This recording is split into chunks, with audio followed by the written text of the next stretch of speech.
Bem, é, vou, assim, a ideia aqui é fazer uma relação entre o nosso contexto, a nossa história, a nossa condição de vida, de existência, a discussão das nossas políticas com algo maior do que a gente. Então, eu pedi para que vocês lessem o texto e assistissem o filme, O Poço. Vocês conseguiram assistir o filme? Querem falar um pouco sobre ele? O que vocês acharam? Acho que a gente pode fazer assim, ó. Vocês podem escrever inscrito aqui no Messenger, que conforme uma terminar, eu libero a outra para falar e a gente não atropela. Pode ser? Querem falar?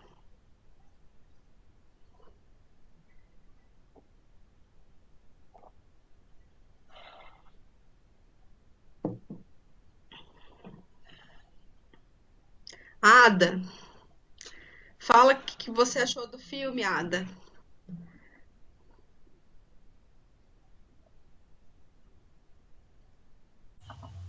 Oi, prof. Oi, tudo bom?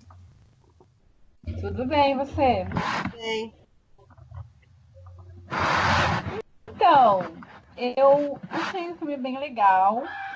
Antes de assistir, eu já tinha lido algumas discussões a respeito do filme para poder entender, porque eu tinha meio que visto alguns comentários que era um filme, era uma crítica, né? E muitas pessoas não estavam conseguindo compreender essa crítica e ficavam falando: ah, esse filme é ruim, esse filme isso, esse filme é aquilo.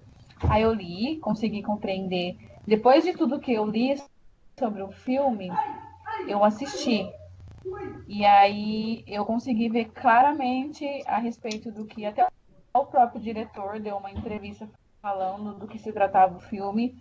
E eu consegui observar questões das desigualdades sociais, da questão do que o capitalismo faz com as pessoas, dessa coisa do para mim, o primeiro eu, depois o próximo, não me preocupar com o próximo, né? O que importa é primeiro a mim mesma. Consegui, achei muito legal a crítica social do filme, achei totalmente pertinente, principalmente para o que nós estamos vivendo agora, né? Nessa pandemia de se colocar no lugar do outro, de respeitar, de fazer pelo outro o que eu faria por mim mesma. Eu achei muito legal, achei sensacional o filme. Que legal. É, alguém mais quer falar sobre o filme?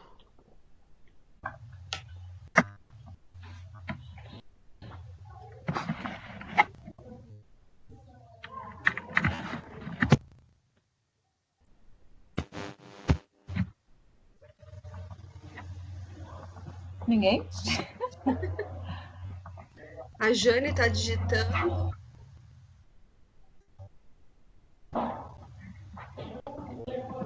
A Vitória não assistiu o filme. Por quê, Vi?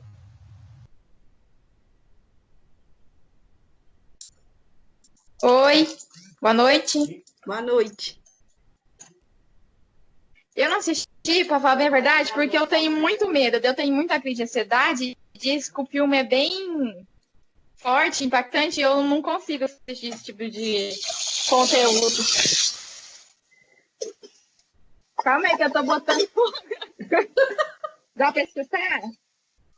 Dá pra escutar. Daí eu fiquei com medo de assistir. Eu sou muito cagona, daí eu tenho sensibilidade, que falaram que o filme tem um conteúdo bem forte, né? Ele não é muito tranquilo de se ver, não. Mas eu vi, deu uma, mais ou menos uma, tipo assim, pesquisada e eu vi também sobre essa questão social. Cada falou que é bem marcante. Mas ver, assistir, não assistir, não, que eu não tenho coragem. Ai, gente, tudo bem. É, Jane, quer falar? Thaís também tá aí digitando.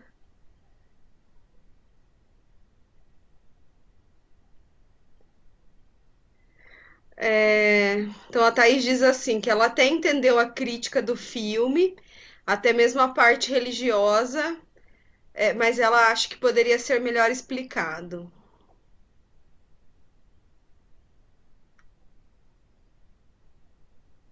Ô, prof, Oi. desse filme, eu achei confuso o final, assim. Eu esperava mais o final, sabe? Que ficou não deu para entender muito bem o final, ficou em aberto, sabe? Porque assim, eu assisti o filme, não esperava muito dele, né? Mas Certo. porque eu não queria assisti com meu marido, enfim.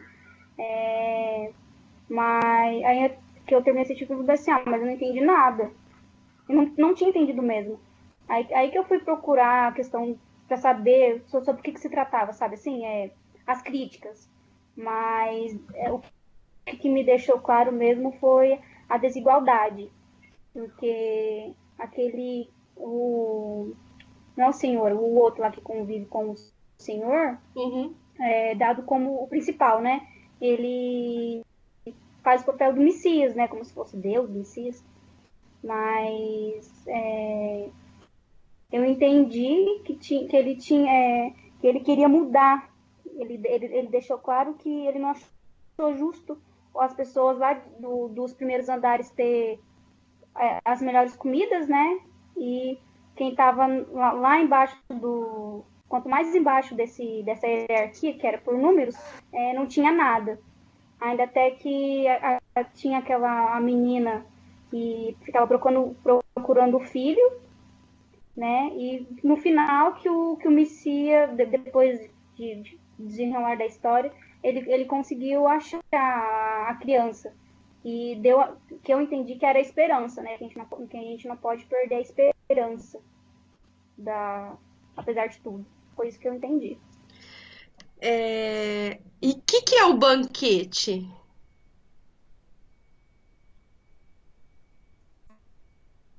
Eu acho, pra mim eram as melhores comidas, não eram as melhores coisas? Era a comida favorita de cada um deles, se eu não me engano. Sim, é a comida preferida de cada um. Sim, o banquete era isso. Mas o que representa o banquete? Se a gente for, Prof, eu entendi. se a gente for É, Thaís. extrapolar o filme, Oi. o que é o banquete? Prof, eu entendi que o banquete seria a posse de cada um. E mesmo você tendo aquilo que você quer, que você gosta, você ainda quer o do outro. Tanto que ali não é respeitado o que cada um tem. Por exemplo, no início do filme, cada um escolheu o seu prato. Se cada um comesse o seu prato, todo mundo teria. Mas não, ele quer se aproveitar sempre do outro, tirar o que o outro tem e ficar tudo para você. Nesse sentido, é meio que uma crítica ao capitalismo, que faz realmente isso, né? O capitalismo é isso. Quem tá lá em cima quer estar cada vez mais lá em cima e é perigoso tirar o do outro para você se manter lá em cima sem se preocupar com quem tá embaixo. Sim, Nesse sentido. sim. Mesmo eles sabendo que alguma hora eles iriam para baixo, eles não se preocupavam com isso, porque eles não queriam mudar a cabeça das pessoas, eles queriam fazer com as pessoas de baixo o que as de cima faziam com eles. E é o que a Tabata falou, tipo, foi especificado, tinha um prato para cada um. Cada um escolheu seu prato, mas em vez deles comerem somente o que lhes cabiam, eles queriam tudo, eles queriam encher a barriga, não ficar satisfeitos. Eles não deixavam sobrar para os outros, sendo que tinha comida suficiente para alimentar todos daquele poço. É que é interessante, a Joyce escreveu aqui do lado assim, ó. Acredito que mostra que o problema não é a falta de alimento, mas sim a maneira que é consumido e distribuído esses alimentos. Então, assim, além de ser a preferência de cada um, aqueles alimentos, se a gente extrapola e olha para nossa sociedade, eles representam a riqueza do mundo, né? aquilo que o mundo produz enquanto riqueza, enquanto bem, enquanto produtos que podem ser extraídos da terra, que todos poderiam usufruir, independente se eu gosto, eu prefiro mais uma coisa ou mais outra, mas que eu não posso usufruir porque tem alguém que usufrui daquilo que poderia ser meu, que poderia manter minha sobrevivência antes de mim. Ada, Oi. diga. Não, Pro, é que nessa questão da relação do alimento, eu consegui também entender um pouco aquela questão que a gente já estudou na faculdade, que o oprimido ele vira opressor. Quando ele está num lugar de especial, ele não se preocupa da onde ele veio e do que ele passou. Ele se preocupa em se manter naquele lugar que ele está. Então, é a questão que a gente estudou na faculdade, de que a gente acaba esquecendo o que a gente passou e acaba fazendo a mesma coisa pelo sistema mesmo que nos obriga a agir dessa maneira, né? E igual você falou das riquezas que são distribuídas, que não são distribuídas de formas iguais para todos, mesmo tendo para todos, ela não é bem distribuída, essas riquezas, e por isso que sempre vai faltar para alguém, porque ela não é distribuída de forma justa, ela não é pensada uma forma que possa possibilitar que todas as pessoas tenham um acesso. Entende? Mesmo que ali tivesse um prato de comida para alguém, para cada um, a estrutura, a organização não permitia que essa organização chegasse, essa distribuição chegasse a todos. Foi mais ou menos isso que eu entendi. Isso vai de encontro ao que a Tabata falou, né? Se cada um comesse o seu prato, teria comida para todo mundo? Talvez sim, talvez não. O que eu acho interessante, quando eles começam a descer as plataformas, né, os andares, eles imaginam que tenha 200 e tantos níveis. E aí ele começa a descer e ele percebe que tem muitos outros níveis além de 250 níveis. E que talvez aquela comida que estava ali em cima daquela plataforma, talvez ela não fosse suficiente para todos os níveis. E uma coisa muito interessante entre o oprimido se tornar o opressor, né, nessa relação, é que conforme a plataforma desce, aqueles sujeitos que estavam ali em prol de distribuir aquela riqueza, né, supostamente distribuir aquela riqueza, eles acabam oprimindo as pessoas, impedindo que elas comam, para que as de baixo possam comer. E isso é muito interessante porque é tão violento quanto deixar as pessoas que estão nos estratos mais baixos, é tão violento esse não ter comida para as pessoas que estão no extrato mais baixo, é tão violento isso quanto exercer de violência para que uma pessoa não tenha o seu direito. Veja, é tão absurdo uma situação quanto a outra. E aí, se a gente for olhar para as nossas discussões de políticas, para as nossas formas de pensar direitos dentro do país, se a gente for olhar, por exemplo, que nós temos direito à educação, direito à saúde, a saneamento básico, subsistência, elementos que são fundamentais para garantir a dignidade da nossa vida, nossa sobrevivência, a gente vai olhar para essa ficção que foi criada, né? E vai achar que é um absurdo, né? Não tem como você ver aquilo representado na nossa sociedade. Mas quando você começa a olhar tudo aquilo que aqueles seres humanos fazem, ficando lá um mês dentro da mesma plataforma, Tudo aquilo que eles fazem para conseguir sobreviver, inclusive exercer um canibalismo para conseguir sobreviver, te faz, pelo menos foi o que me fez, né? A me perguntar como, até que ponto a nossa humanidade chega na tentativa da luta pela sobrevivência. E é algo tão intrínseco ao ser humano que muitas vezes a gente, numa situação confortável, a gente acaba se achando incapaz de algumas ações que, no limite da nossa humanidade, pode nos ser exigidos. Que essas ações que nós julgamos ser incapazes de fazer, que elas acabem acontecendo. A gente vê isso, por exemplo, em desastres. Aconteceu algumas vezes na história da humanidade. Desastres aéreos em que algumas pessoas acabam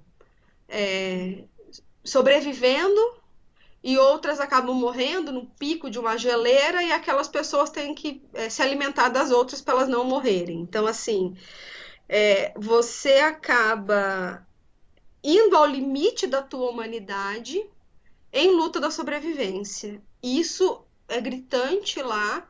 E olhando para a nossa sociedade hoje, se a gente for olhar para a nossa situação de Covid hoje, a gente vê isso, né? Se vocês estão acompanhando os jornais e vendo as famílias lutar por uma vaga de hospital para conseguir internar um parente, é o extremo da humanidade. A gente está indo até o extremo para conseguir sobreviver.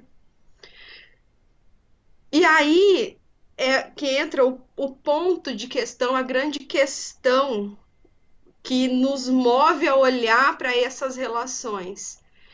O que tem sido feito para nós que dependemos desse movimento, né, que estamos dentro desse poço, o que tem sido feito para nós para que todos tenham garantido suas condições de sobrevivência, né? Quem que falou aqui? Silmara? Deixa eu voltar um pouquinho aqui. Quem percebeu? A da Letícia percebeu os 7 pecados capitais. E a Silmara disse que a comida talvez não daria para todos, mas quando o protagonista sobe de nível e seu acompanhante é a mulher com o cachorro, ela começa a fazer um prato com a... Sim, ela faz um prato com a sobra daquela comilança para quem está nos níveis mais baixos. Dá para perceber que cada personagem é um dos 7 pecados capitais que aparecem no decorrer do filme. A Ada ou a Silmara gostaria de falar sobre isso? Sobre os 7 pecados capitais? Prof. Eu percebi em alguns personagens, não sei se eu consigo lembrar de todos agora, que tem um tempinho que eu assisti o filme, mas mostrou em um nível um senhor com o dinheiro, né? Que ele estava ali guardando o dinheiro. Aí tinha o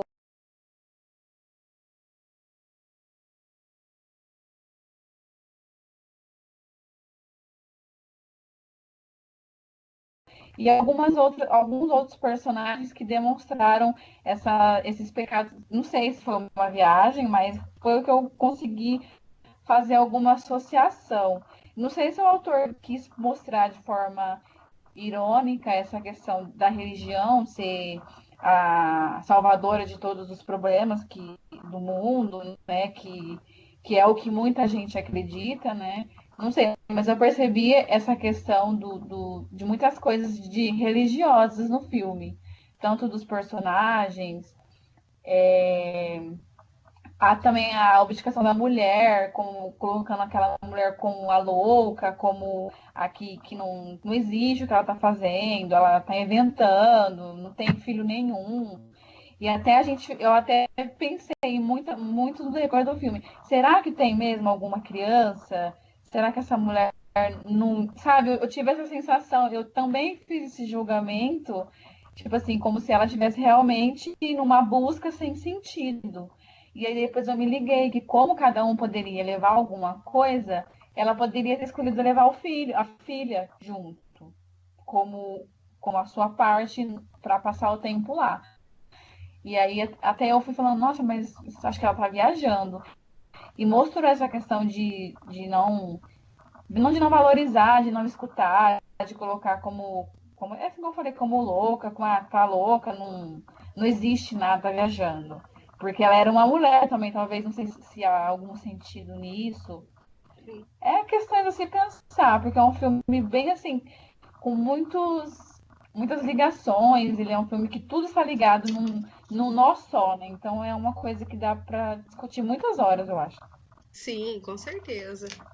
É, se vocês tiveram a oportunidade de ler o texto também sobre a LDB e o processo de tramitação, tem uma questão curiosa ali no processo de tramitação da LDB que lembra muito os personagens desse filme.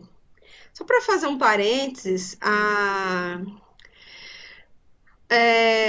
na própria Netflix vai estrear uma série do mesmo diretor do Poço. Na verdade, está estreando hoje.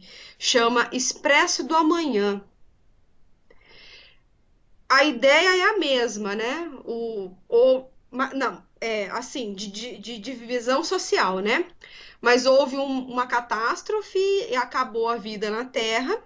E as únicas pessoas que sobreviveram estão dentro de um trem. Nos vagões mais à frente está a elite, né? Sobrevivendo brilhantemente. E ao final do trem está a mão de obra, né? A força de trabalho, aqueles que vão trabalhar a troco de miséria para que aquela elite tenha uma vida agradável. Então, assim, acho que se vocês quiserem investir numa série, tá estreando hoje aí, Expresso do Amanhã. Mas o que eu queria chamar a atenção é que, assim, quando você lê o processo de tramitação da LDB e começa a verificar o jogo de interesse, um grupo se associa com o outro para conseguir determinado elemento dentro da política, ou para barrar, ou para garantir a inserção de um direito, de um elemento dentro da política, para garantir verba para determinada área que não iria ser atendida dentro do documento de política, você tem uma representação da forma em como esses jogos acabam se estabelecendo, em como essa garantia de direitos passa por uma disputa de poder. Né? Quando a gente olha, por exemplo, os defensores da escola laica versus os defensores do ensino religioso, ou aqueles que defendem o investimento público para a iniciativa privada, os processos de privatização, você tem uma luta de interesses, um cabo de guerra estabelecido, que acaba levando ao fim uma determinada intenção de política. Então, quando eu olho esses embates sobre esses distintos grupos, eu estou olhando para disputa de poder, disputa de espaço, disputa de garantia de direitos. Né? Vejam a coisa mais absurda, nós estamos no meio de uma pandemia, tá todo mundo precisando de máscara, luva, respirador, e você tem a pessoa querendo se aproveitar e desvia recurso público e rouba carga. Isso é o individualismo tão demonstrado por aquelas pessoas que estão nos níveis mais superiores. Para que eu vou dividir a minha comida, minha lagosta, meu escargot bonitinho aqui com aquelas pessoas que estão lá embaixo? Elas são a ralé. Para que eu vou fazer isso? Eu vou aproveitar. Se sobrar, bem. Se não sobrar, não é problema meu. Por quê? Pode ser que um dia eu esteja lá embaixo. Mas olha só que contraditório. Por mais que aquela pessoa pode estar lá embaixo algum dia, não há criação ou movimento de empatia. A pessoa que destrói a comida para o outro não comer, ou que rouba um respirador, tem tanta falta de empatia quanto a pessoa que está no nível mais superior do pavimento do poço. Então, assim, como eu olho essas relações? Em que isso impacta na minha vida enquanto ser humano? A Tabata falou aqui, pensando nisso da mulher, teve cenas que representaram o assédio que a mulher vive diariamente em sociedade também. Cada vez que ela descia o nível em busca do filho, os homens tentavam atacá-la. Sim, toda vez que ela descia, ela era utilizada como objeto. Ela era utilizada como objeto e ela se defendia da forma que podia.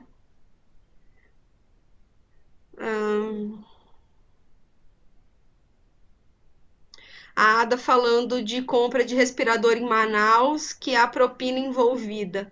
Sim, é justamente isso. Não foi só em Manaus, na Bahia. Você tem a corrupção, o problema, o passar a perna, inclusive de um país para o outro. Né? Até hoje, os Estados Unidos está de enviar mais de 1.000 respiradores para o Brasil, que ficou apreendido lá porque veio num avião da China, deveria ter parado aqui para o governo da Bahia e nunca chegou. Né? O respirador nunca chegou. Então, assim, qual vida humana vale mais? A minha? A de cada um de vocês ou a de todo mundo? Qual vida humana vale mais para a gente segurar um respirador para não entregar num país? Ou roubar do serviço público porque é público, não é de ninguém? Então vejam como a gente acaba nessa selvageria que é essa vida em sociedade, naturalizando determinados comportamentos e falando, não, é para sobrevivência, tem que ser assim.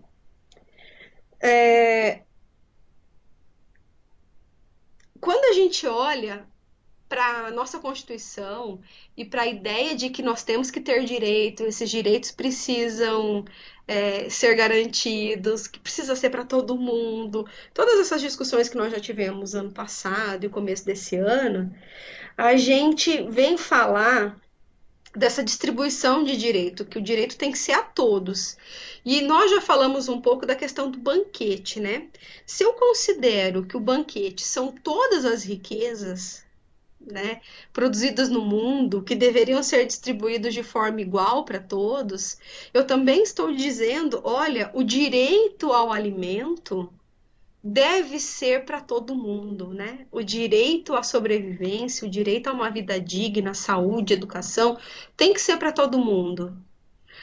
Porém, por que algumas pessoas têm mais direito que as outras? Por que que essa riqueza do mundo não é dividida de forma igual? Por que um país se acha no direito de apreender os respiradores e deixar um outro sem, porque o avião fez escala no seu país?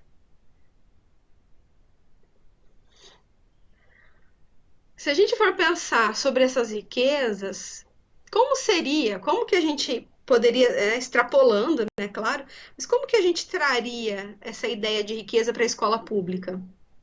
Né? Então, se ao invés, vamos fazer o seguinte exercício: se ao invés de um banquete naquela plataforma, se ao invés de um banquete tivesse direitos educacionais, como que nós poderíamos olhar para aqueles direitos? O que aconteceria com aqueles direitos? Com aqueles direitos educacionais? Por que, como eles seriam distribuídos naquela plataforma? O que sobraria para quem está na parte mais embaixo da plataforma?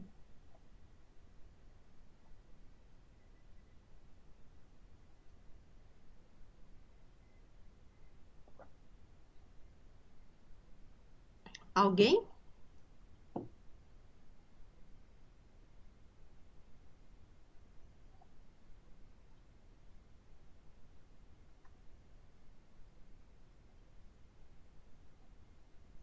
O prof, Hum.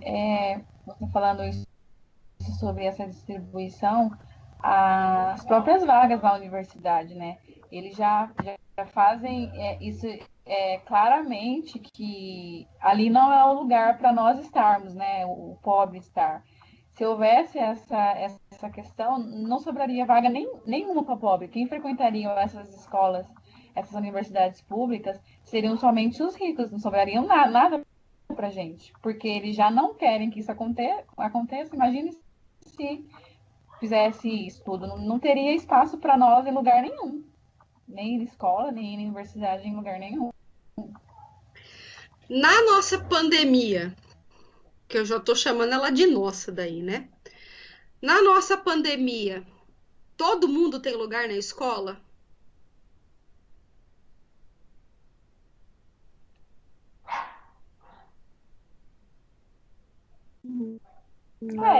É um exemplo claro que não tem.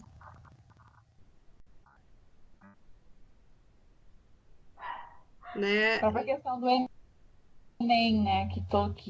Que essa luta de adiar, para realmente. Porque os que estão sendo prejudicados são os alunos de escola pública, isso é fato. E eles não estão nem aí, essa é a verdade. Né? Para eles, tanto faz.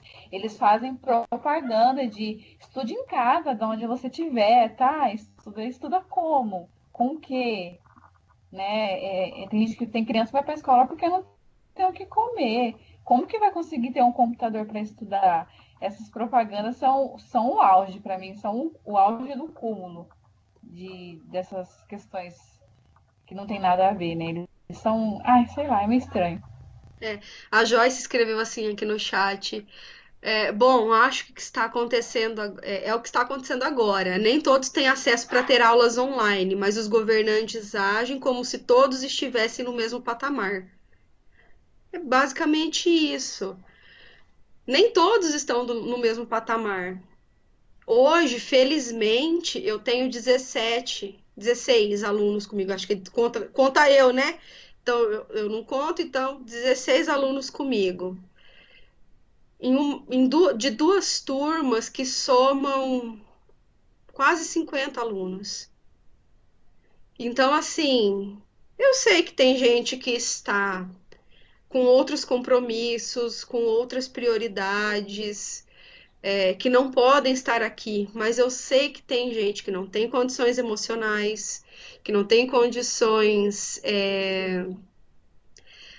psíquicas, que não têm condições materiais para estarem aqui porque não tem o computador ou só tem o celular, e o celular não tem espaço para baixar o aplicativo e não tem acesso ao texto e não tem internet e tem que depender do outro. E se tem filho em casa, então complica ainda mais a situação, porque além de estudar, tem que fazer a tarefa junto com a criança. Se for uma criança, ainda vá lá, mas se for mais de uma, o negócio fica mais difícil ainda, porque daí você tem que ter disponibilidade de horário para 3 crianças. Então, nós não. A Joyce tem razão, a Ada também, nós não estamos no mesmo patamar. Enquanto tem famílias que lutam pela sobrevivência para conseguir colocar o que comer, existem pessoas que não precisam se preocupar com isso.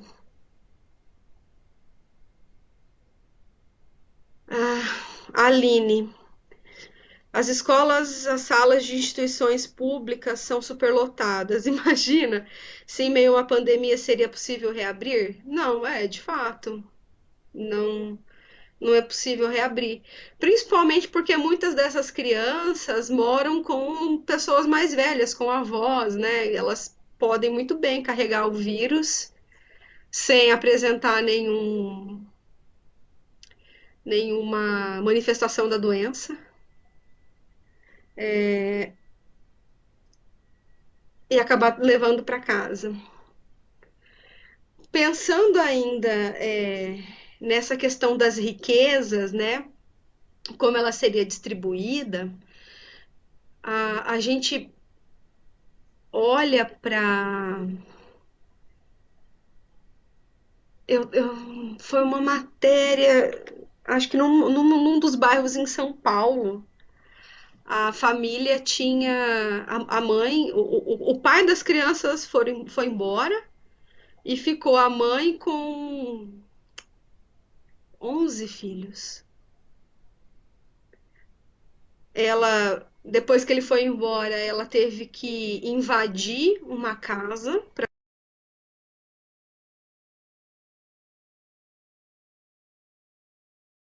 aluguel. Então ela acabou ficando sozinha com as 11 crianças. E o único alívio daquela família é que eles estavam conseguindo doações de comida, porque nem a merenda, né, a cesta básica da merenda, ela estava conseguindo ir buscar na escola. Quem dirá receber o auxílio de R$ 600? Quem dirá ter um pai ali, uma outra, a outra figura, né, a figura paterna para dar condições de sobrevivência àquela criança? Então, assim, é o que a Ada falou agora há pouco ali no chat. Nós estamos na mesma tempestade, mas não no mesmo barco, né? Se a gente for lembrar do Titanic, estamos quase como a classe operária que foi presa nos andares inferiores do navio porque não tinha bote para todo mundo. A Vitória, a Victória. Realmente, eu tenho medo de fazer as coisas.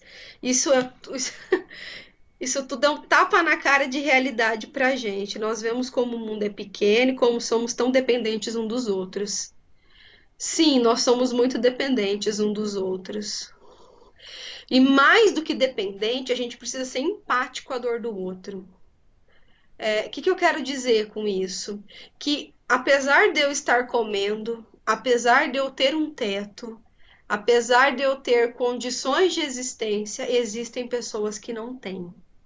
Existem pessoas que estão nos andares mais baixos desse poço, que não chega assistência, saneamento, saúde, educação, comida. Não chega. E o fato de eu ter onde dormir, o que comer e segurança não me desresponsabiliza de ser menos empática, não tira a minha responsabilidade de ter empatia, de pensar no que eu posso fazer, o que eu posso fazer para ajudar o outro, para me colocar no lugar do outro, né, para me compadecer pelo outro. E isso, por mais que as pessoas achem, isso é uma atitude cristã, não necessariamente, é também uma atitude cristã, mas é muito mais uma atitude de solidariedade e entender isso que a Vicky falou, que nós somos pequenos e passageiros dentro dessa terra. Nós somos passageiros e dependentes um do outro. A Ada falou que ela mora na periferia de São Paulo e as pessoas estão agindo normalmente. É um churrasco em cada esquina, muito triste. Sim, as pessoas não têm dimensão do que está acontecendo. E na verdade, as pessoas só vão começar a perceber que as coisas estão acontecendo quando elas começarem a acontecer próximos de nós. Então, nós tivemos uma professora do nosso colegiado que ficou mais de 20 dias na UTI. Nós tivemos um aluno da engenharia que morreu, uma da administração, ou contabilidade, agora eu não lembro, aí do campus que faleceu. Temos muitos amigos que estão sendo contaminados e a cada dia mais a gente recebe uma notícia nova que determinada pessoa se contaminou. E as pessoas não acreditam, as pessoas ignoram que isso está de fato acontecendo. E quando a gente olha para o processo de garantia de direito, para o processo educacional, as pessoas quase que naturalizam o não existir, o não haver, porque elas não precisam. Então, né, por que a gente tem que pensar sobre a formação da nossa classe, a formação da nossa estrutura de sociedade? Por que a gente tem que pensar sobre ela? Porque a gente é criado a partir de uma perspectiva de que vai dar tudo certo, que tá tudo bem, que se não aconteceu comigo, não está acontecendo. Isso é muito preocupante. Sim, a Ada está dizendo aqui que ela não culpa esses vizinhos, porque o próprio presidente faz questão de banalizar. De fato, ele banaliza muito. Mas, para além dele banalizar, a gente tem e eu avalio que isso faz parte dessa formação cultural, do processo educacional que nós vivemos dentro desse país.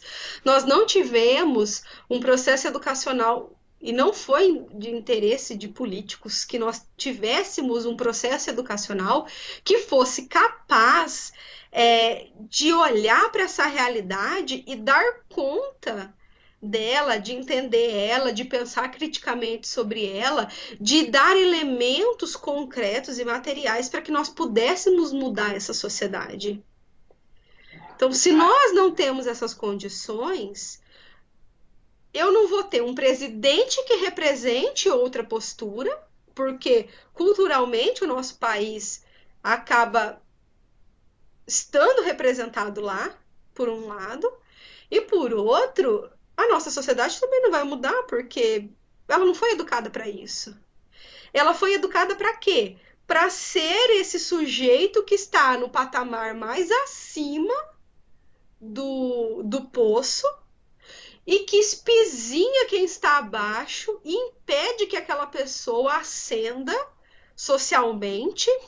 E aí eu vou pedir para que vocês se lembrem, é um momento muito tenso, tenebroso, nojento do filme, que o cara tem uma corda e ele tenta subir, né? Ele não lembro qual que é o andar que eles estão, se é sexto ou oitavo andar, e ele quer subir para os andares de cima. Ele tinha arrumado uma corda, vai saber lá de onde aquela corda surgiu, e ele quer subir para o andar. E o que a pessoa do andar de cima faz? Defeca em cima dele. Tipo, eu não quero você aqui. É isso que ele está dizendo. Eu não quero você aqui. Eu não quero que você ascenda. Então, quando a gente olha para esse movimento dessas pessoas que só pensam em si, é óbvio que elas não vão pensar que a educação pública é necessária para alguém, que a saúde pública é necessária para alguém, porque elas não precisam. Se eu não preciso, se não vai me atender, mais ou menos isso, né? Se não vai me atender, não precisa existir, porque para mim não faz diferença. Né? Deixa eu dar uma olhadinha aqui nas postagens. Ai, que chique! Das postagens. Aqui em São Paulo, realmente está um absurdo. Aqui na minha cidade... Fernando, está onde? Sorocaba? Aqui na minha cidade estão dando festa, as blogueiras da cidade divulgando para ir salão de beleza e alegam que é trabalho delas. Todo mundo está mudando os hábitos, por que elas não podem? É a questão de não pensar no próximo, né? Só no eu, sim. Gente, logo que começou essa história, não sei se vocês ouviram falar da tal da Pugliese. A irmã da Pugliese casou na Bahia e não, estou por dentro das fofocas. A irmã da Pugliese casou na Bahia e um cara que estava contaminado com Covid, que deveria estar de quarentena, foi pro casamento e contaminou geral, né? E aí ela, essa Pugliese, né, que é uma fitness, é uma blogueira fitness, digital influencer fitness, ela disse que estava todo mundo no mesmo barco, né? Nada como uma Covid para mostrar que todos são iguais. Mentira! Uma coisa é você passar pela Covid tendo que fazer isolamento, perdendo emprego, renda, passando fome na periferia de qualquer cidade. Outra coisa é você passar pela quarentena nas Ilhas Maldivas de lua de mel, como foi o caso da irmã dela. Nada contra passar a lua de mel lá, fantástico. Um dia, quem sabe eu, né? Nunca. Nem casar eu vou, gente. Mas a questão não é essa. A questão é, olha, não estamos no mesmo barco, não somos todos iguais. E não dá pra gente continuar comprando essa história. Do mesmo jeito que nem todos têm direito, nem todos têm o mesmo acesso às riquezas produzidas no mundo que descem pela plataforma, nem todos têm acesso à educação, nem todos têm acesso à saúde. Tem pessoas que nem existem para os dados oficiais brasileiros, ainda mais agora com subnotificação do SUS, né? Então, nós temos lá a estimativa de mais de 22 mil mortos, quase 23 mil mortos, das pessoas que oficialmente morreram com a Covid. Mas tem uma galera que não foi testada e nem vai ser. Então, nós nunca saberemos os números reais disso daqui. A Tabata. Nossa, quantos comentários. Perdi. Tabata. Oi. E o pior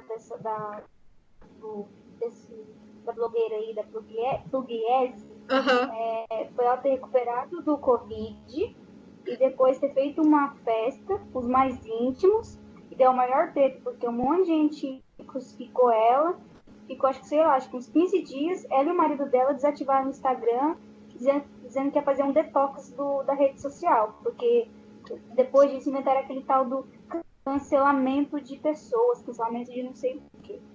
Mas o tanto que ela foi crucificada por ela ter pego o Covid, ser recuperado, ter feito uma festão, e comentado algumas coisas que o pessoal criticou, então. Sim, ela perdeu o patrocínio. Sim. Bem, então a Tabata aqui falando que viu um relato de uma pessoa, de um senhor que não tinha acesso à internet e não conseguia ver como estava o processo de auxílio. Aí ele foi a um vizinho para fazer uma consulta e ele cobrava R$1,50 a cada acesso que ele fazia. Gente, que absurdo!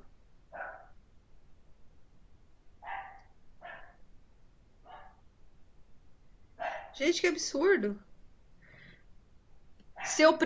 O primo da Ada pagou R$100 para consultarem. Gente! Que absurdo! Tinha gente cobrando R$50 para fazer o cadastro. Olha que absurdo! Sim, as pessoas acabam tirando proveito disso. Vocês têm razão, meninas. Gente, o Gregório é o máximo, né? A Joyce está falando do Gregório. Ele tem mais 2 vídeos essas semanas aqui que passou sobre essas questões. É bem legal. Tabata. Não precisa estar no poder, mas onde puder tirar dos outros, estão tirando, verdade.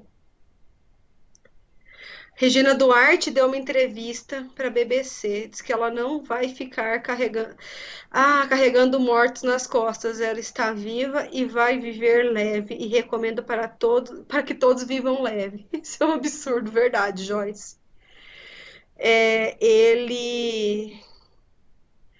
Antes dela sair da secretaria, ela deu uma entrevista, acho que para Globo News. Gente, que vergonha, que vergonha, que vergonha dela. Muito, muito vergonhoso. A Fernanda tá dizendo que em Araruna teve uma festa na chácara, que as meninas estavam dançando em cima da mesa, todo mundo tomando o mesmo copo, fumando.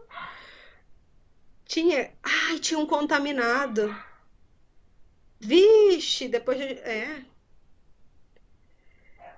exatamente, depois que não tá acontecendo, aí aparece um contaminado, todo mundo, meu Deus, e agora? Por que não pensou nisso antes?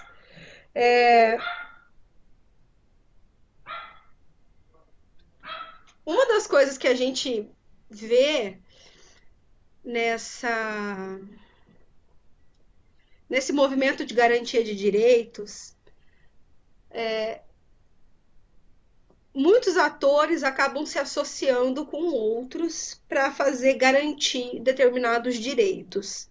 Se a gente for pensar no processo de tramitação da Lei de Diretrizes e Bases, a gente vai perceber isso.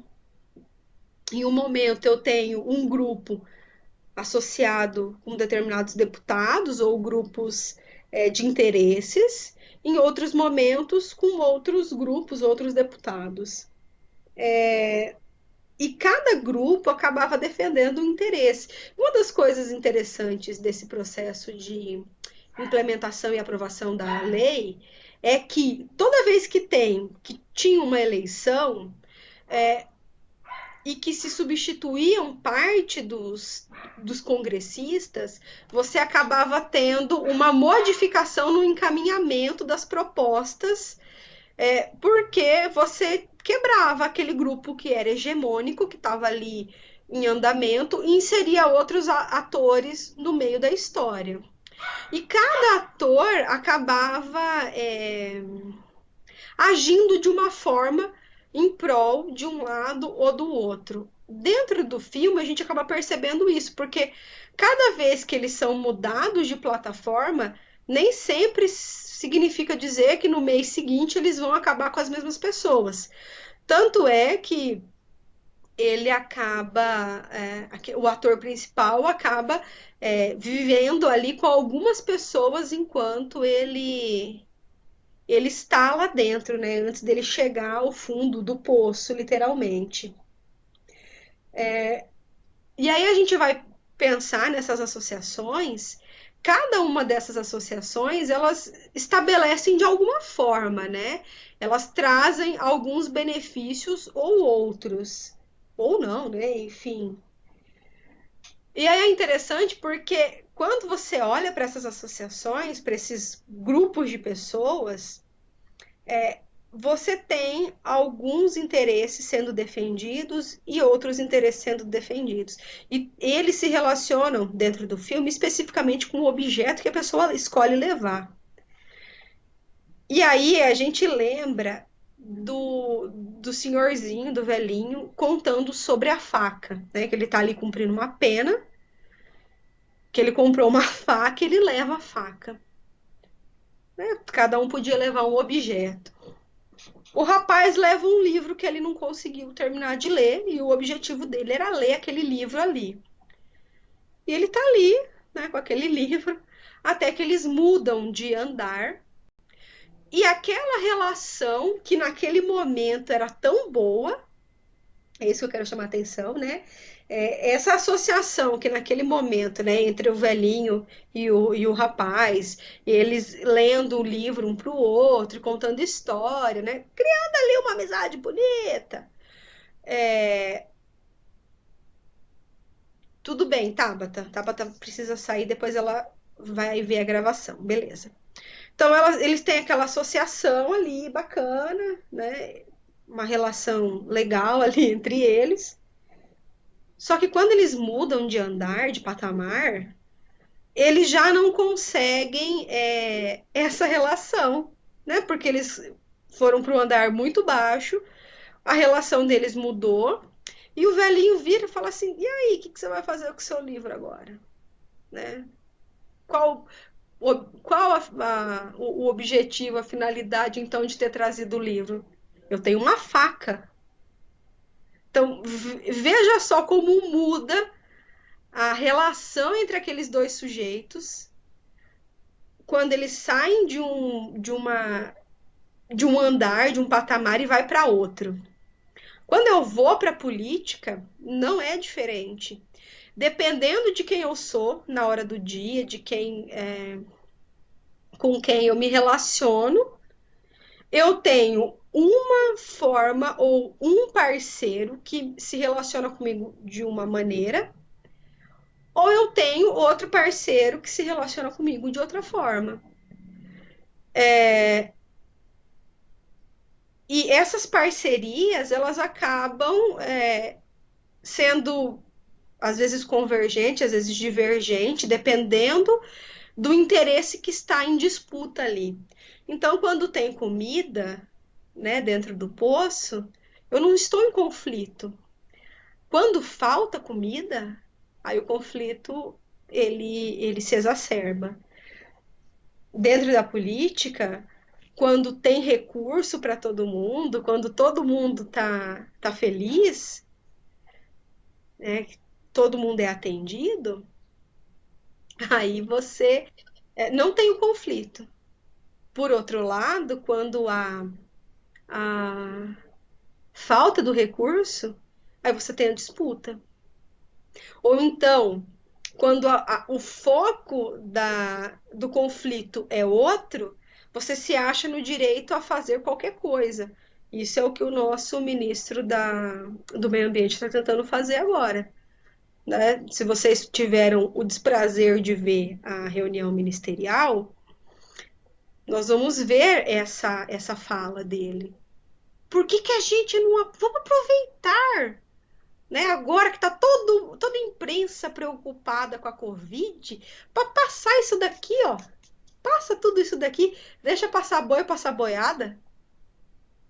Então, olha, vou me aproveitar de uma condição, de uma situação, de determinados parceiros que se estabeleceram para fazer coisas conflitantes que não seriam aceitas.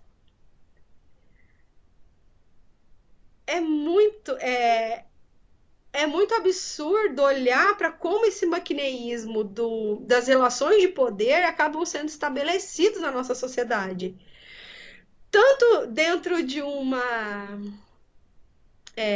arte, né, que representa essa sociedade, quanto na sociedade em si.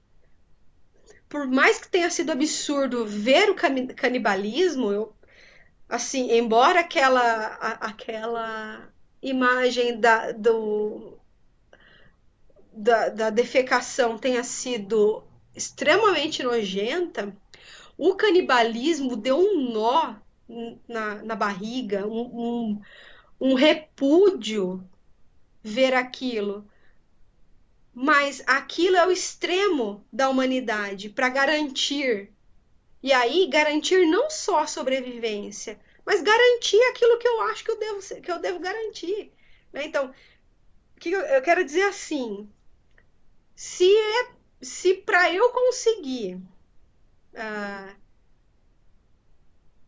sei lá, liberar a grilagem nas terras amazônicas, eu preciso aprovar um monte de lei enquanto ninguém tá prestando atenção, eu vou fazer isso. Tipo, eu me vendo por qualquer coisa, sabe? Não sei se vocês tiveram a oportunidade de assistir o Parasita, que ganhou o Oscar. Maravilhoso, maravilhoso o filme também. Ele mostra isso.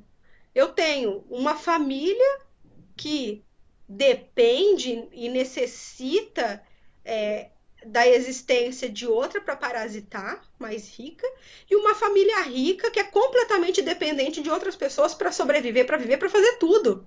Porque eles simplesmente não fazem nada. Eles parasitam o trabalho do outro e parasitam o próprio Estado, a própria economia, o próprio direito, porque eles existem ali em prol dessa relação, é quase como se fosse mútua. Então, a gente olha para essas relações, a gente olha para essas disputas e acaba se perguntando até que ponto esses seres humanos, essas humanidades chegam para conquistar aquilo que elas desejam. A troco do quê? Né? Hoje, mais cedo, eu falava com o meu orientando, tentando discutir algumas dessas questões, e a gente chegou justamente nisso, né? Em nome de quem ou quantas pessoas precisarão ser sacrificadas para que uma economia de um país dê certo? Né? Como que a gente garante que esse sacrifício é necessário? Como que eu falo, olha, é necessário esse sacrifício? E sacrifício de quem? De todo mundo? De uma parcela, da parcela mais pobre? De quem está embaixo no poço? Por que quem está embaixo no poço tem que se sacrificar e quem está no patamar mais acima não? Percebem essa relação? Nossa, várias questões agora. Uma das questões interessantes do texto, quando ele mostra todo o processo de tramitação, da legislação, da garantia de direitos, de como a gente acaba pensando essas relações, eles acabam mostrando que então começou a existir essas associações, esses grupos, e nós vamos ter ali um projeto sendo pensado pela sociedade civil, pelas organizações públicas, pelas instituições civis, com o interesse de democratizar a ideia do acesso à educação, da permanência na escola. Nós tínhamos 2 pontos que eram nevrálgicos ali, que eram o cerne, né, o ponto principal da questão, que era a defesa da escola pública e a oposição partidária, político-partidária, de oposição ao regime militar. Então, isso era muito claro quando a gente começa a pensar na LDB e no processo de democratização da educação. E então eu vou ter ali, de 1988 até 1993, esse movimento sendo construído coletivamente, um pensando no outro, para em 93, não só em 93, né, nessa primeira fase, de 88 até 1990, nós tivemos ali várias tentativas de minar esse processo, né, de destruir ele, de dizer que o Congresso, que o Estado Nacional não precisaria legislar sobre lei de diretrizes e bases, para retirar o projeto e desmobilizar a classe social, né, ali que estava lutando em prol de uma educação democrática. Então, eu tenho esse movimento, só que ele resistiu, e quando a gente entra na década de 90, eu tenho o Jorge Age, que é o primeiro deputado que propõe um substitutivo para a LDB. Nesse texto não fala, mas, nossa, teve muita treta nessa história, gente. Apresenta algumas, mas nós tivemos mais tretas nessa história da Lei de Diretrizes e Bases. O Jorge Age apresenta um substitutivo, ele é o primeiro propositor do substitutivo para o projeto, né, apresentando uma Lei de Diretrizes e Bases que pensasse a educação nesse país. O GT, que discutia a Lei de Diretrizes e Bases, era comandado pelo Florestan Fernandes, um dos maiores nomes da educação pública desse país. Só que essas disputas estavam tão acirradas que você teve... Lembram que eu falei das associações, né? Nós tivemos os privatistas se unindo com os defensores da escola religiosa, do ensino religioso, para formar um blocão. E eu tenho uma proposta sendo apresentada pelo Darcy Ribeiro, que no final das contas acaba sendo o sujeito que consegue propor, defender e apresentar e aprovar a lei de diretrizes e bases. Então, essa lei que nós temos hoje não é a lei democrática que foi pensada de forma coletiva pelas organizações sociais, universidade, professores, escola pública, sociedade civil. Esse projeto foi e voltou várias vezes, ele foi arquivado e foi colocado um substitutivo no lugar, que é o que nós temos como LDB hoje, como esse documento de legislação. E nós tivemos vários itens, várias coisas que acabaram impedindo que esse movimento de democracia avançasse. No final do final de 1992, estava todo mundo ali preocupado com o Fernando Collor de Mello. Ele tinha congelado as poupanças, estava na maior CPI da corrupção, estava tudo sendo investigado e ninguém estava ali prestando muita atenção à tramitação da Lei de Diretrizes e Bases. Ninguém estava preocupado com isso. E tem uma coisa que aconteceu no período que se a gente for olhar as aprovações de legislação no Brasil, acabam sendo recorrentes, que é a aprovação de texto, de documento, às vésperas de coisas importantes que ninguém está prestando atenção. Então, você tem documento sendo aprovado na véspera do carnaval, na véspera de feriado prolongado, na semana do Natal. Sabe assim, os deputados não trabalharam o ano inteiro, mas chega lá na véspera do Natal, vamos aprovar aqui o projeto para resolver logo isso. E quando você vai se dar conta, o projeto já foi aprovado, foi sancionado e tudo mais. Então, esse projeto que eu falei para vocês do Jorge Age, ele acabou sendo arquivado, né, por ser inconstitucional, mas não era, já tinha passado pela Comissão de Constituição e Justiça, tinha sido aprovado, estava de boa, mas pelo interesse que estava sendo representado ali pelo Darcy Ribeiro, e ele estava representando outros interesses de outros agentes, seja executivo, que não tinha pretensão de aprovar, seja legislativo, que já não tinha mais tanto respaldo ou não queria saber das entidades civis dando pitaco ali nas questões, né, conduzindo um processo democrático. Independente do que fosse, já não tinha-se mais o interesse dessa aproximação. Então, eu arquivo um projeto e acabo colocando outro no lugar. E aqui, a gente poderia pensar em outras questões que nos fazem relacionar estes acontecimentos com o filme que eu sugeri que vocês assistissem. E pensando nas relações de poder que acabam se estabelecendo, né? Como que a gente lida, ou como que o poder se apresenta numa hora de garantia de direitos? Né? Quem lida com ele?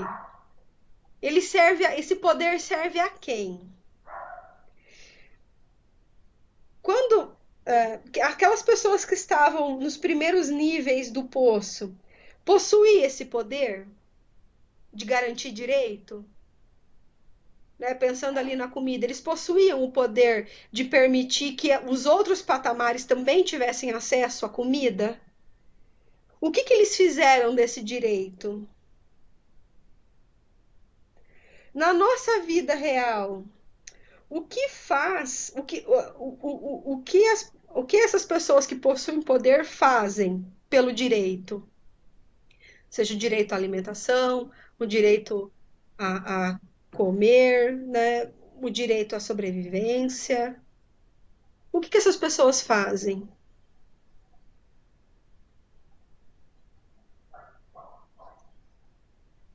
Quem gostaria de falar?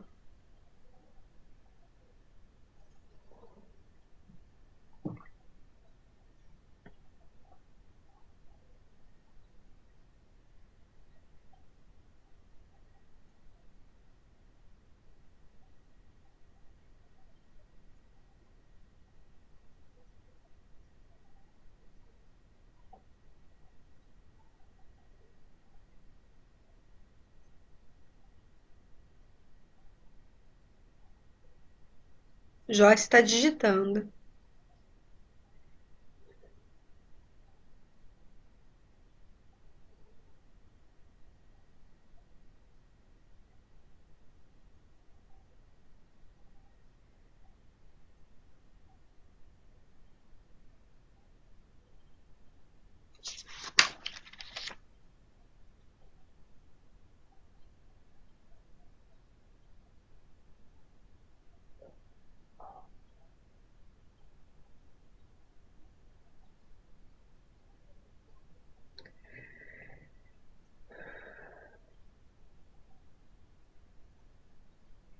Então, a Joyce diz que eles fazem o que é preciso para obter esse direito, porque acredita ser delas esse direito.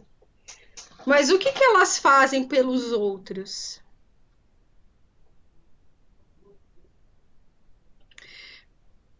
Deixa eu tentar assim. Isso foi um pouco uma discussão do ano passado, sabe? Sobre poder. Todo mundo tem poder? Poder político.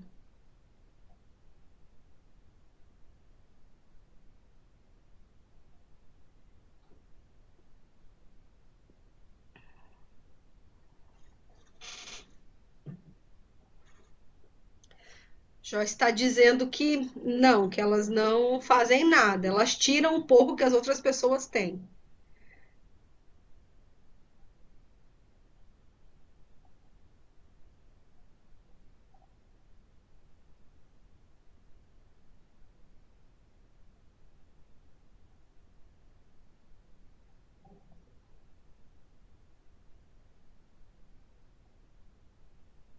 Silmara está digitando. Você não quer falar, Sil?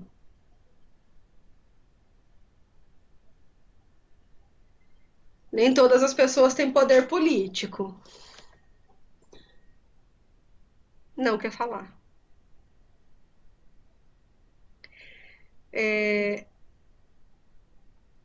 Não, nem todas as pessoas têm poder político.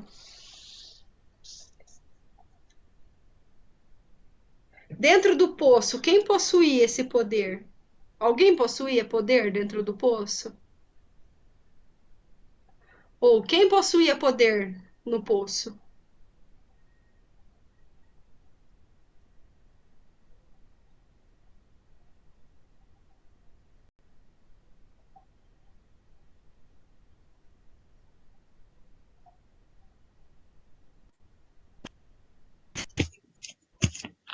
Pro, posso falar uma coisa? É a Fernanda.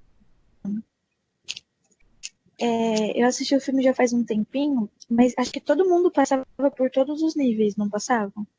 Assim, não ficava sempre lá em cima e nem sempre lá embaixo, ia sempre mudando.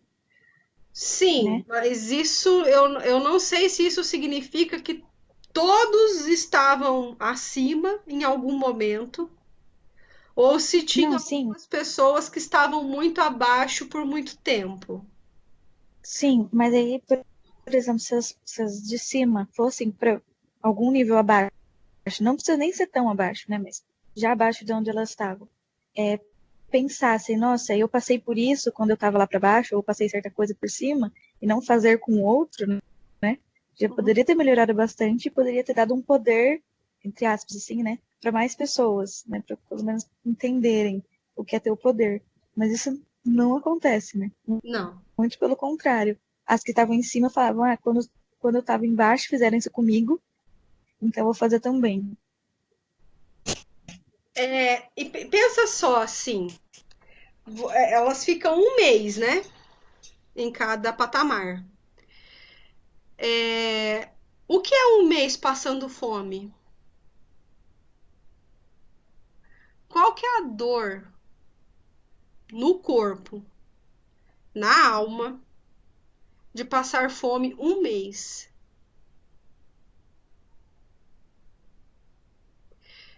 Não tô, não estou justificando a desumanidade, só fazendo o exercício de se colocar no lugar de quem não tem o que comer.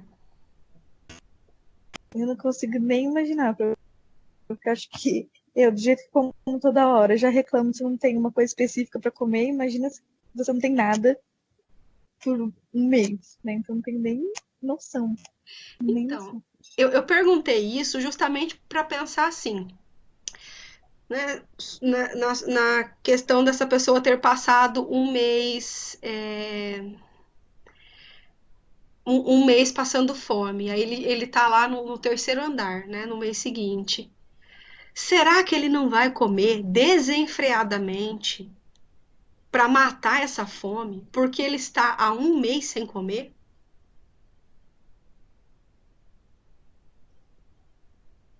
E veja, não é justificando, mas assim, só pensando quais as consequências físicas que essa fome de um mês vai trazer para esse sujeito. A Joyce está dizendo aqui que a fome pode desatar a loucura. Pode. Diga, Fernanda. Tô aqui pensando.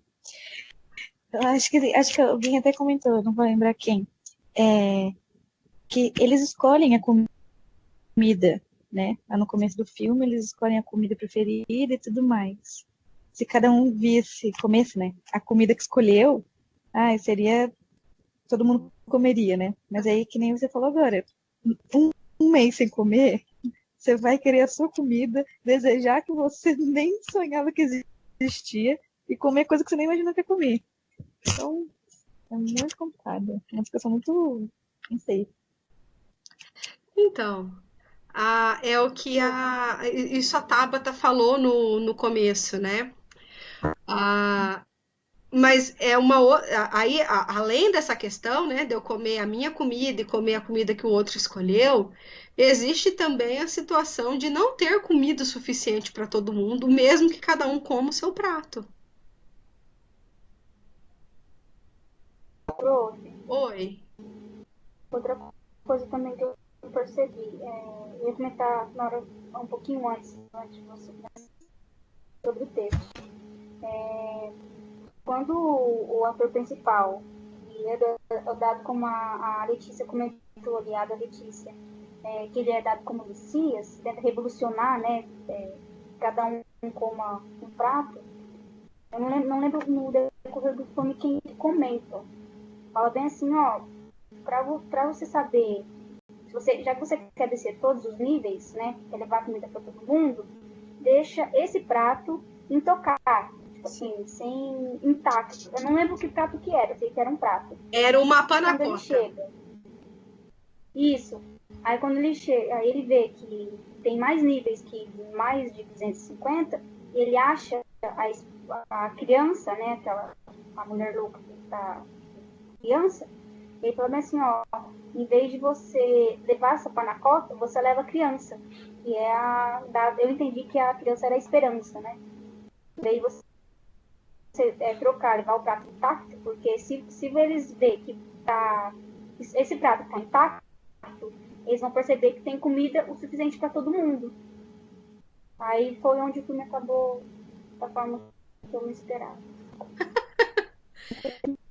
é assim, nem sempre esses filmes que trazem alguma mensagem acabam com um final feliz ou explicado.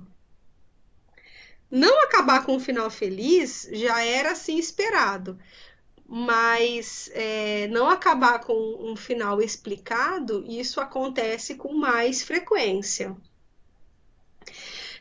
Nós podemos dizer sobre a panacota, né, sobre aquele docinho, que talvez o voltar inteiro demonstraria que existe humanidade ali, humanidade no sentido de pessoas racionais que não destroem tudo, porque eu não sei se vocês perceberam, mas toda vez que desce, chega num determinado patamar que a louça está destruída. Então, você tem todos os níveis, né? Descendo todos os níveis, e aí volta com as louças todas destruídas. Quando chega no nível 0, as pessoas que abasteceram a plataforma, eu imagino, tá? Uma suposição minha, deve olhar para aquela situação e imaginar assim: nossa, essas pessoas são bárbaras, né? Porque olha, voltou tudo destruído. Talvez voltar um doce inteiro poderia representar assim: olha, existe humanidade aqui dentro. Por favor, ajude ela. Mas uma coisa interessante que eu me lembrei agora do filme é o rigor que aqueles pratos são feitos. Como se houvesse a necessidade de existir uma excelência na produção daquela comida. Olha, você está trabalhando com, né, tem aquele chefe brigando, tem uma cena que aparece, não sei se é um fio de cabelo, alguma coisa do tipo, num dos pratos, e aquele chefe fica enlouquecido, dá bronca em todo mundo, porque aquela pessoa deixou um fio de cabelo num prato de comida, né? Como assim? Como você pode destruir aquilo, né, que a humanidade fez com tanta destreza, com tanta maestria? Só que ao mesmo tempo, eles fazem tudo aquilo e quando volta, quando retorna aquela plataforma, retorna tudo destruído. Então, talvez uma das questões pode ser essa, sabe? Veja, existe humanidade, existe uma racionalidade aqui. Por favor, venha nos socorrer. Que não deixa de ser a esperança que talvez aquela criança vá representar.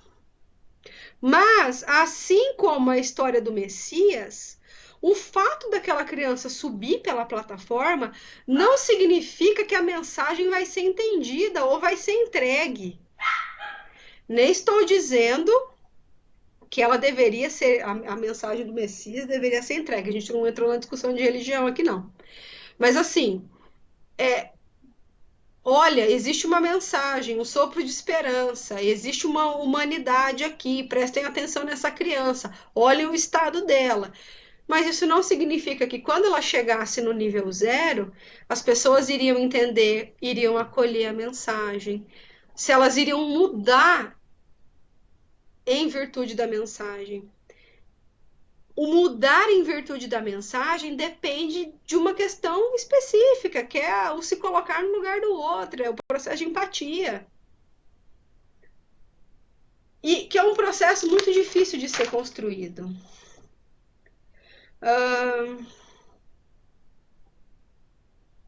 E é interessante que, assim, ó, que quanto mais, no filme, quanto mais fundo aquela plataforma desce, mais precária é a condição de existência, né? Se nós olharmos para a nossa realidade de pandemia, pensando nisso, todos apresentam as mesmas condições sociais de existência, ou estamos vivendo, ou nós estamos vivendo em plataformas mais baixas. A educação é igual para todas essas pessoas, essas plataformas? Esse direito é igual? Nós já discutimos um pouco, né? Discutimos que não, que esse direito não é igual. O acesso não é igual, nem à educação, nem à saúde, nem ao saneamento, nem às condições de existência.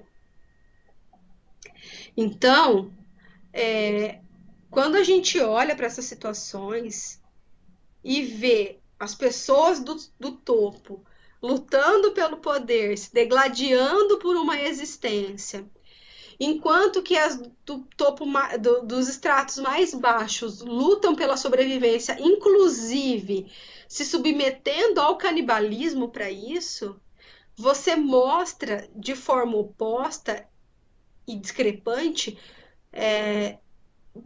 dois movimentos para garantir a existência. Um tão absurdo quanto o outro. Na nossa construção de humanidade, tá, gente? De sociedade.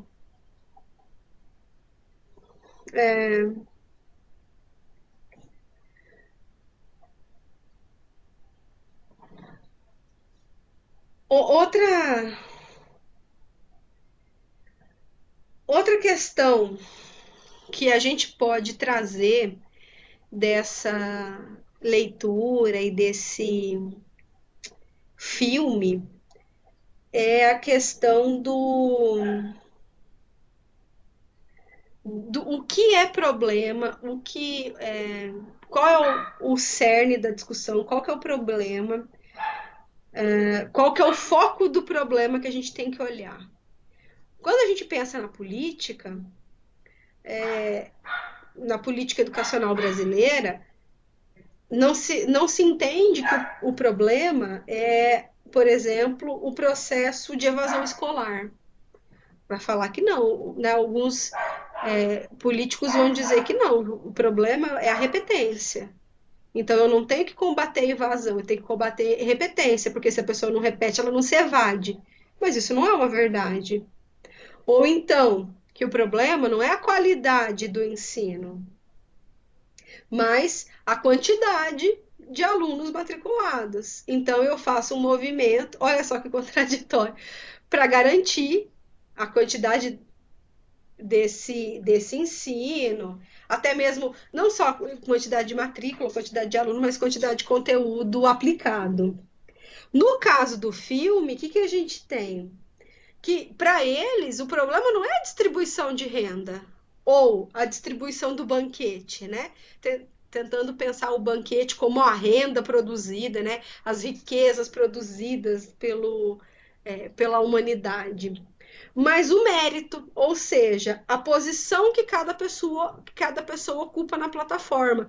Como se a pessoa que ocupasse o extrato mais alto tivesse mais mérito do que a pessoa que está no último andar, lá no 300 e tralalá, que é onde, acho que 330, que é até onde a plataforma chega. Então veja só que absurdo. O problema para eles não é a falta de distribuição de renda, é o mérito. E quando a gente olha para a nossa sociedade, isso também acontece. Quando eu olho e vejo alguém falando, nossa, o problema não é a educação, é você que não conseguiu estudar numa escola melhor, ou o problema não é a saúde, é você que não tem dinheiro para pagar o plano de saúde melhor. Quando isso é naturalizado, eu estou fazendo, em proporções menores, o mesmo processo de exclusão que o poço faz entre as pessoas que estão no andar mais alto e as pessoas que estão no andar mais baixo.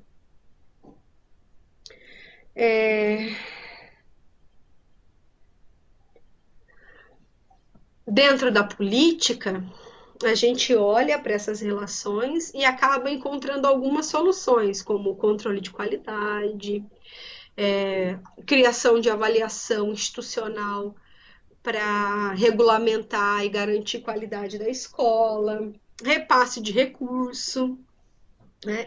Eu crio isso. Mas o que eu crio em sociedade? Existe dentro do país em curso uma política de redistribuição de renda? Ah, professora, tem o Bolsa Família. a renda do Bolsa Família é tão pequena, é tão baixa, que não vai equacionar a diferença social entre quem depende de Bolsa Família e quem vive de lucro e dividendo nunca nesse país. Porque a diferença é gritante. Né? A gente está falando de pessoas que lucram bilhões, né? 6 bilhões no ano. Estou falando ali dos sócios do Banco Itaú, né? Cada um deles ali lucrou 6 bilhões em 2019, 2018, se eu não me engano. 6 bilhões no ano, livre, 6 bilhões, que eu não faço nem ideia de quanto que é isso em dinheiro. Enquanto no outro extremo, no fundo desse poço, a gente tem pessoas que vivem com R$ 148 no mês, porque tem 3, 4 filhos e não tem emprego. Olha, deixa eu ver aqui. Olha como é discrepante. Cadê minha mão? Olha como é discrepante. Uma diferença de uma parte dessa população para outra.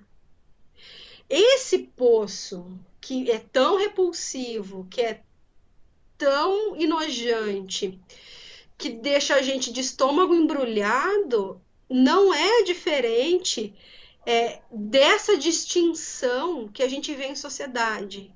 Né, da pessoa que fica assim, ah, meu Deus, eu não posso ir para minha festa e pagar 2.000 na minha garrafa de champanhe. E a mãe assim, eu tenho 11 crianças, como é que eu vou dar de comer para essas crianças?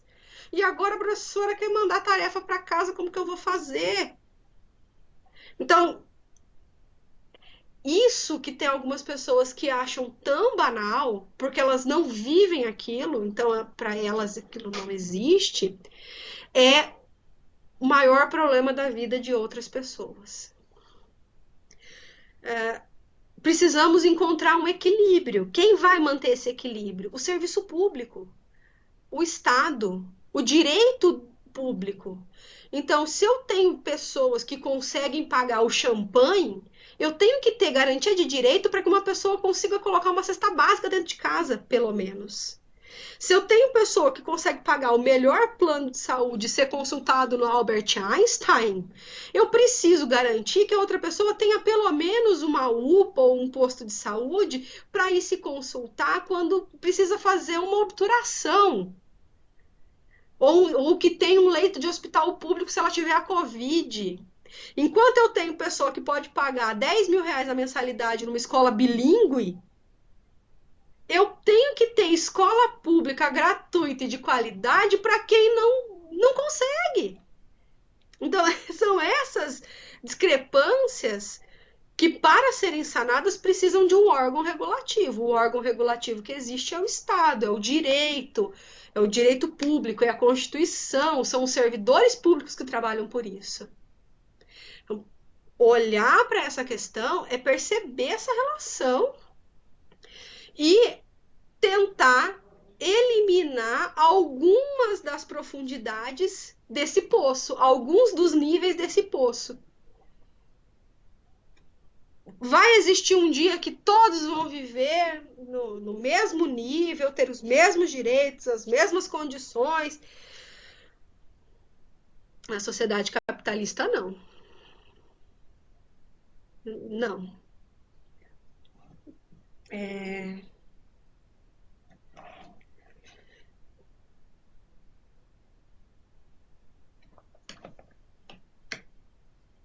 Eu separei mais 2 questões aqui, mas deixa eu ler. A Victória.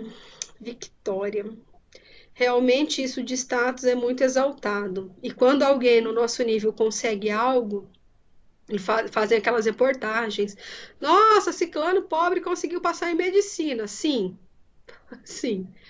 Aí a Joyce disse, não, existe a ideia de que não é necessário estudar, de que não se deve investir em educação, para corrigir essa ideia tão absurda. Sim, as pessoas acreditam que não precisa investir em educação.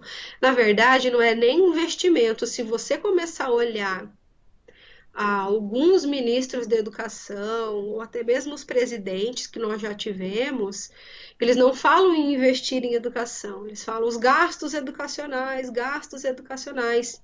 E trocar uma palavra por outra não é só troca semântica, significa a mesma coisa. Não. Investir tem um sentido completamente diferente do que gastar.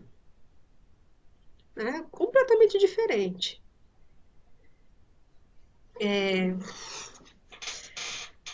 Quando a gente olha para essas questões, a gente tenta pensar nessas relações, a gente começa a perceber que nós não vamos mudar completamente essa sociedade, mas nós podemos trabalhar em prol de algumas questões que são fundamentais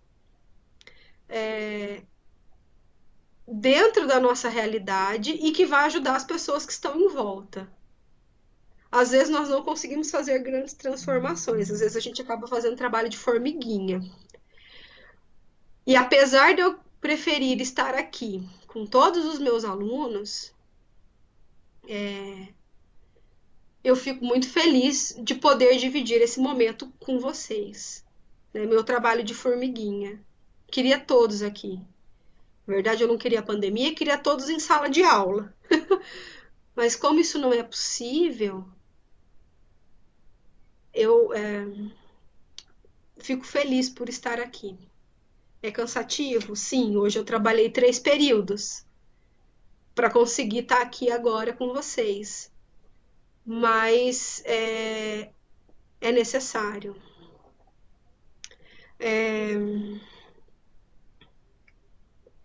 Vitória, realmente, eles não querem que tenhamos conhecimento para não tirar eles do poder. Para eles, devemos ser ingênuos e burros para manter no poder, para ser mão de obra barata. Sim, para ser mão de obra barata, para manter no poder. Exatamente. É bem isso, Vitória.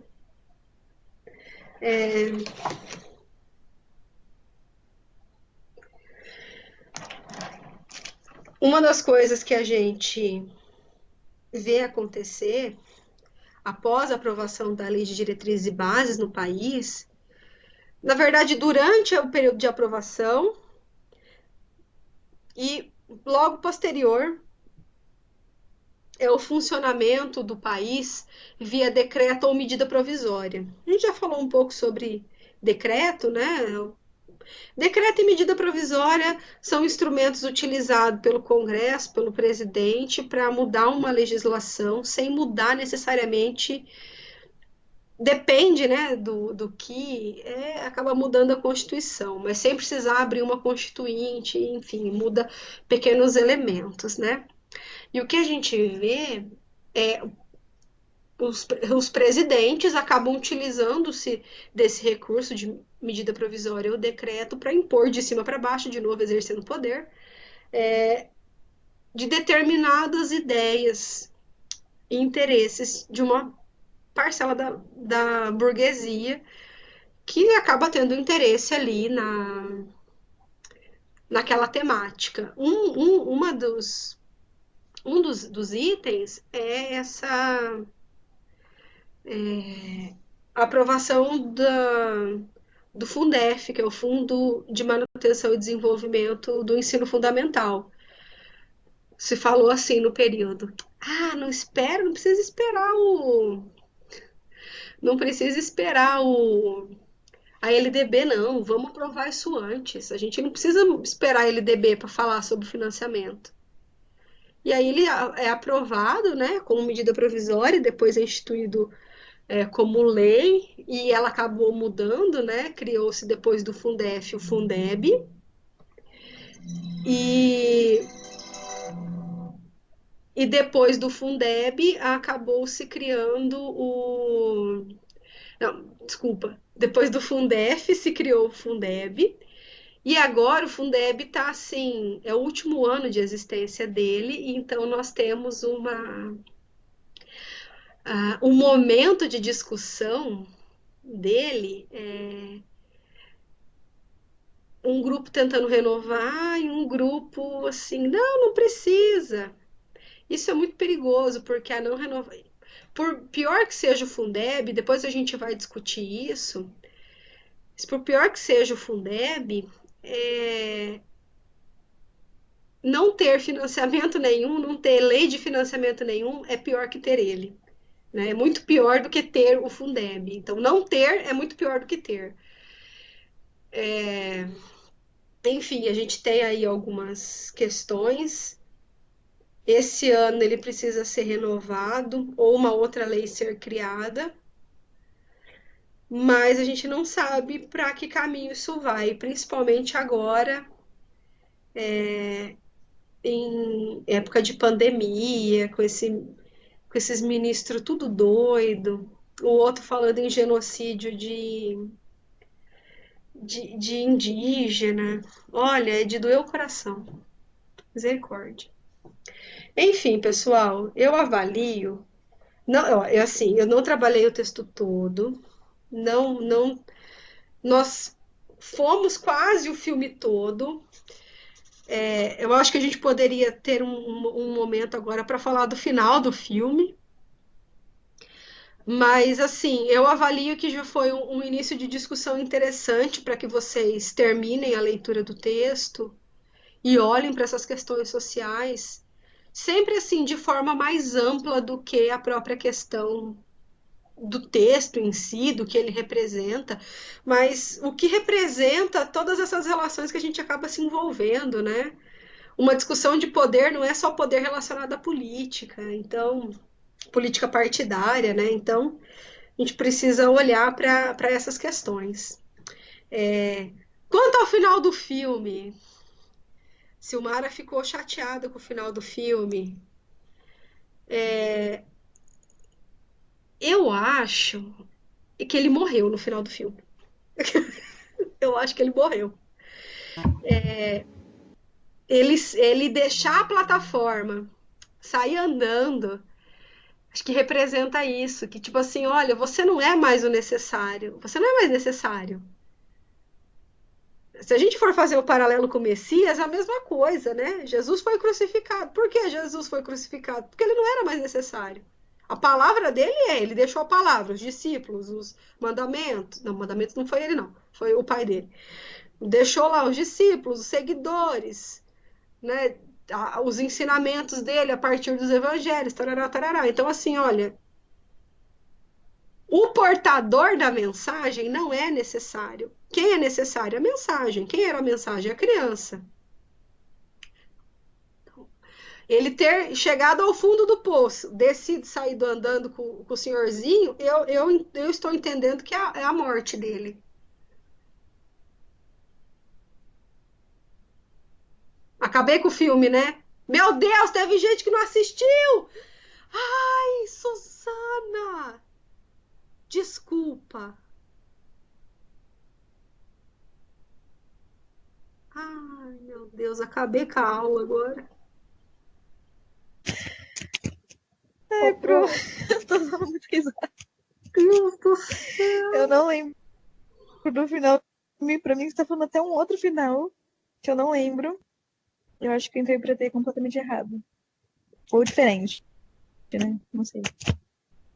Não, assim, eu entendi assim, o filme foi legal, o contexto todo.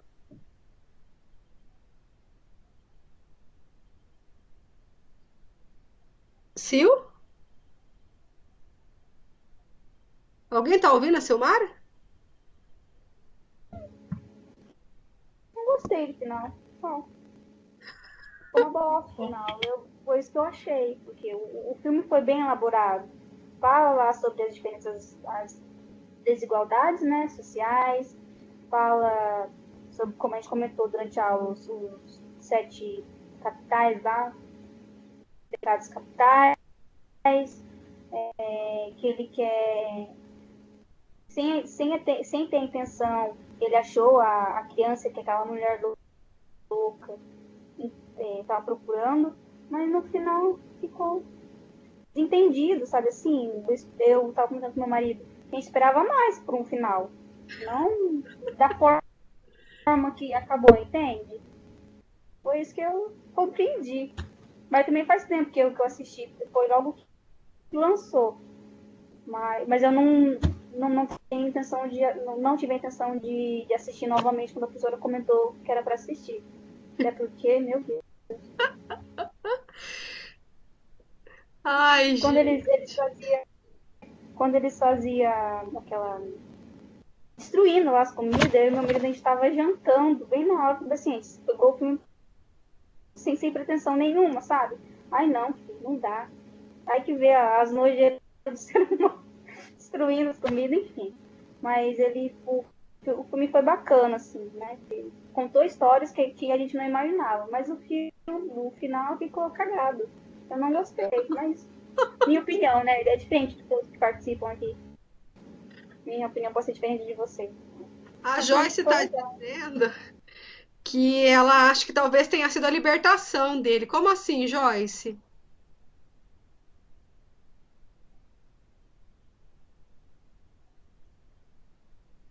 Joyce tá digitando. Joyce não quer falar mesmo.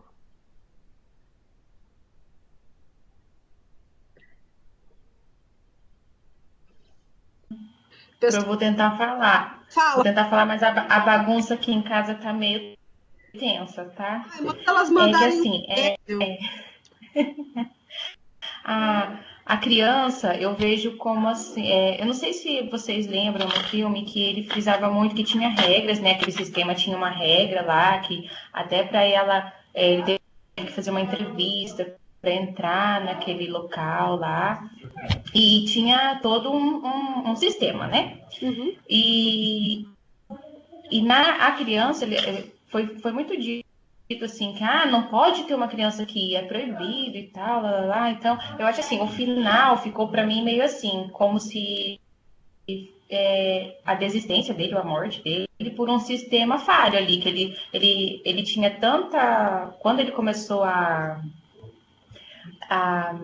distribuir, tentar fazer alguma coisa pelos outros lá, que ele chegou no final, ele viu que infelizmente não ia ser como ele queria. Então é como se fosse um sistema falho, aquela criança tá ali, sabe? E para mim acho que mais ou menos isso. Não sei se eu consegui passar para você. Sim, ele ter desistido. Ali foi como se ele tivesse desistido, né? Tipo, olha, não vai, o negócio não vai ter jeito. Tô pulando fora do barco. Talvez isso.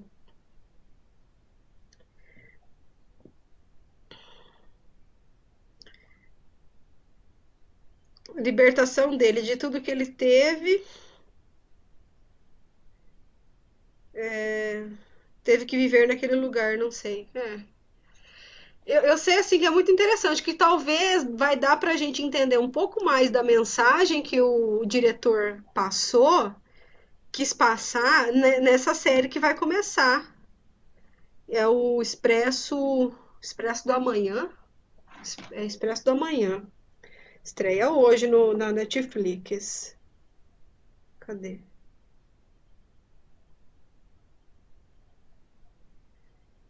Eu acho que talvez a gente vai conseguir. Expresso do Amanhã. Acho que talvez a gente consegue.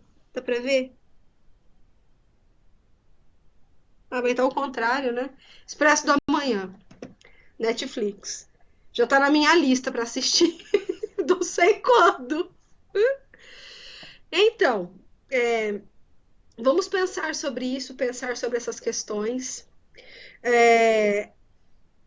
Nós temos alguns conteúdos a terminar, Vocês ficaram um mês sem atividade da minha disciplina para fazer leitura. Não sei se vocês fizeram. Sei por algumas pessoas que os outros professores não diminuíram a intensidade das atividades. E assim, eu tô com o conteúdo um pouco atrasado, sabe, pessoal? Essa semana nós vamos ter outra reunião, a reunião da turma de vocês, entre os professores, né? Vai ser na quinta-feira. E ali a gente vai discutir algumas alternativas de como encaminhar as atividades. Eu disse para vocês que assim que a gente fizesse a reunião que iria definir se as atividades iriam continuar ou não, a gente marcaria um retorno para a entrega daquela primeira atividade, que é a resenha. Já oriento que vocês podem fazer a resenha, quem não fez. Quem já fez pode terminar. Quem não conseguir entregar agora, pode entregar no retorno. Quem não conseguir fazer digitado e mandar para mim digitado, pode fazer à mão. Pode tirar foto. Pode entregar depois. Quer mandar por correio? Eu passo meu endereço. Vai ser um problema isso. Mas eu gostaria que vocês finalizassem essa resenha, vai ser uma das notas. Provavelmente as outras atividades eu vou ter que repensá-las. E como a gente vai conduzir, o que vai acontecer, como a gente vai finalizar isso, eu só vou ter mais certeza depois dessa reunião da quinta-feira. Então eu peço para que vocês tenham um pouco mais de paciência, que por favor continuem fazendo as leituras. Agradeço muito a participação de vocês aqui. Vou verificar depois como eu disponibilizo esse vídeo, da videoaula para vocês. Se lá no YouTube ou se dentro do Classroom, depois eu aviso isso para vocês, tá bom? Muito obrigada. Gostei muito dessa noite com vocês. Beijo. Ai, que saudade de vocês, gente. Boa noite. Com saudade de vocês, tá? Boa noite, professora. Obrigada, viu, por essa aula. Mesmo à distância, ajudou nós, tá bem? Que bom.